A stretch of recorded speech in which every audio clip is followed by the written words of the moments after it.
That is teaching Zion how to use the chopstick.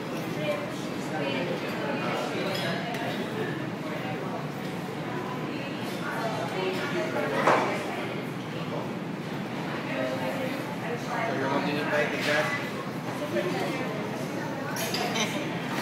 Practice. Dapat you can still hold the other one. Like this?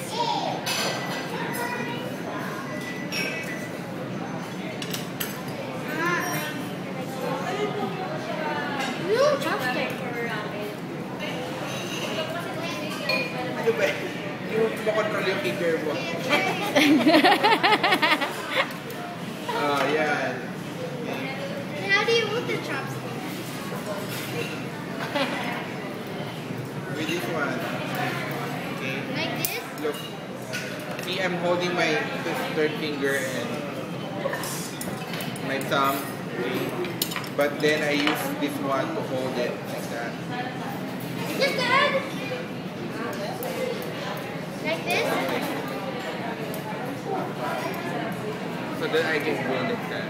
Is it like this?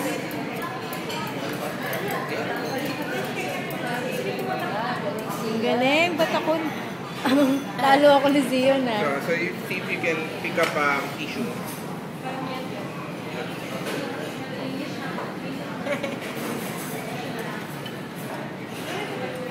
See if you can pick it up.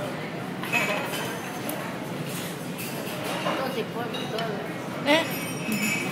You hold it tighter. Wait, I'm holding it.